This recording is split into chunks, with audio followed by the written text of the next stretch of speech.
Сәлеметсіздер ме, құрметті оқушылар? Бүгін 3-ші сынып математикасының 4-ші сабағын өтеміз. 3 таңбалы сандарды ауызша қосу және азайту. Сендер бүгін 3 таңбалы сандарды қосуды, ауызша қосуды және азайтуды үйренетін боласыңдар. Бірінші есеп.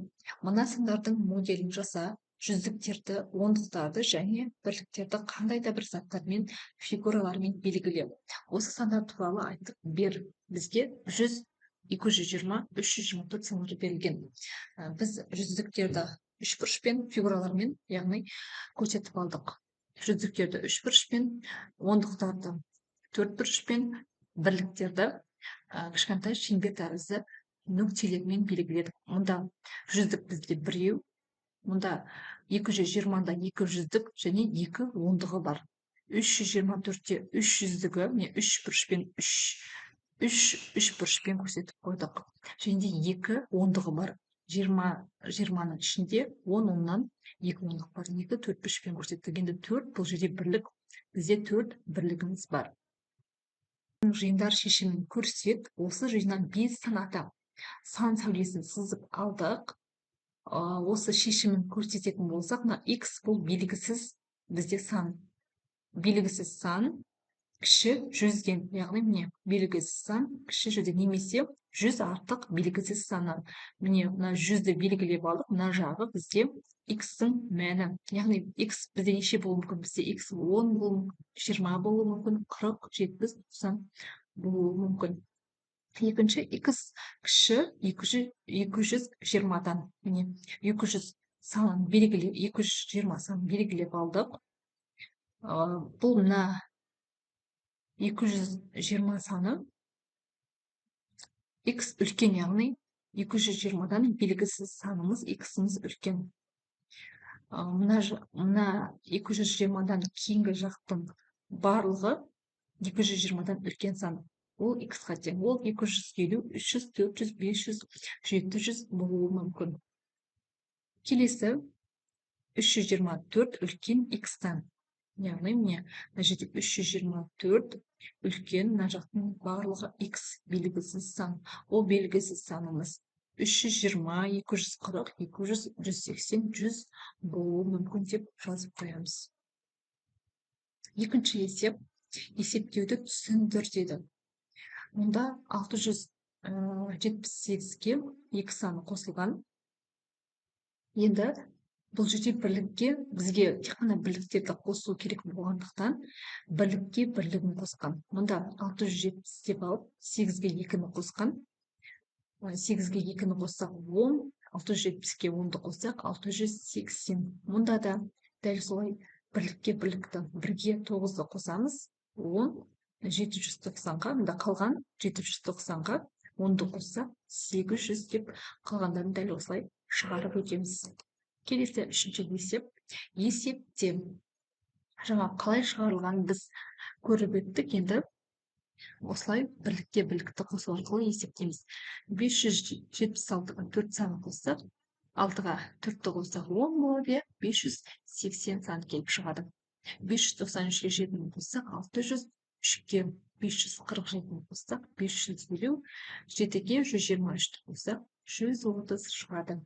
Дәл осылай қарап отырып, жазып түсініп шығарамыз. Келесі есептеу тәсілін түсіндір.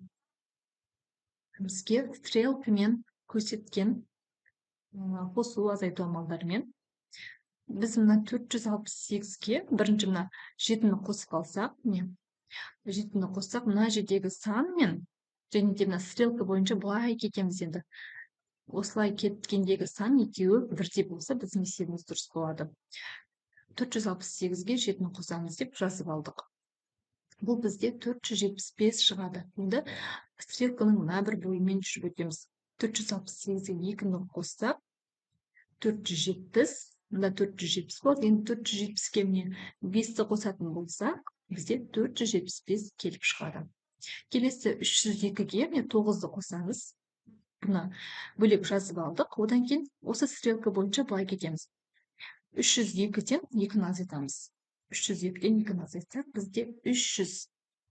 Мұнда 300 болады. Енді 300-ден 7-ні азайтамыз. Мұны 7. 293. бастапқыдағы 302-ден 9 азайтқан кезде міне 393 шығады екен. Келесі бізде 5-ші есепті шығар, кері есеп құрастыр. Тәжірибелі маркетолог бір жылда 240 болжам, ал көмекшісі одан 115-ке кем болжам жасады. Олар жыл бойы бірге қанша болжам жасады деп сұрап тұр. Енді шартын құрып аламыз. Тәжірибелі маркетолог 240 болжам, ал көмекшісі белгісіз, бірақ 155-ке кем. Мен тәжірибелі маркетологтан 155-ке кем болжам жасады деп стрелканы көрсетеміз. Енді екеуінің бір жылдағы жасаған болжамын табуымыз қажет. Енді шешуіне жазамыз. Бізде кем деген сөз айтылып тұрғаннан кейін біз азайту амалымен шығарамыз. Яғни бірінші біз көмекшінің жасаған болжамын тауып алуымыз үшін 240-тан 115-ке азайту. 240-тан 115-ті азайтқан кезімізде 125 шығады. Бұл көмекшінің жасаған болжамы. Енді екеуінің бір жылдағы болжам табуымыз үшін екеуін қосамыз. Яғни тәжірибелі маркетолог пен көмекшісінің жасаған болжамдарын қосамыз. 240-қа 125-ті қосатын болсақ, 365 болжам. Жауабына толық өрнек түрінде былай жасақ болады. Бірінші 240 пен 115-тің айырмасын жақшаға алып, 240-ті қосамыз. 365 болжам. Жауабына олар жыл бойы бірге 365 болжам жасады деп толық жазамыз. Енді бізге бастапқыда айтылды, кері есеп құрастыр дейді. Кері есеп құрастыруымыз қажет. Тәжірибелі маркетолог 240 болды ғой. Енді біз белгілі болды бұнда, енді белгісіз қыламыз. Тәжірибелі маркетологтың жасаған болжамы белгісіз, бірақ 115-ке арт көмекшісінен. Мұнда көмекшісі белгісіз болды, енді мұнда белгілі қыламыз. Өйткені кері есеп құрастыр деп тұр. Енді екеуінің жасаған бір жылдағы болжамын табамыз.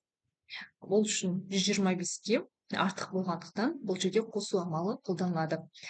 115 қосамыз, 240 бұл тәжірибелі маркетологтың жасаған болжамы. Енді екеуінің барлығы деген кезде біз ол кезде қосу амалын қолданамыз. 125-ке 240-ты қосамыз, 365 болжам. Өрнек түрінде осылай жазамыз. Мен жауабын олар жыл бойы бірге 365 болжам жасады деп толық жазамыз. 6-шы есеп келесі бізде бірінші мысалдарды шығар. Олардың жауабын пайдаланып, келесі мысалдардың жауабын жылдан тап деді. Қараймыз, бізге мысалдар берілген. 650-ге 40-ты қосамыз, одан 390-ды айырамыз.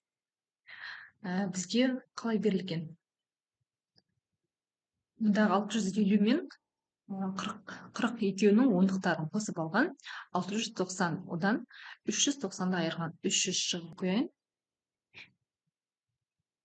Балар мұқият қарасаңыздар, мұнда барлығы түсінікті. Енді келесі есепке өтейік.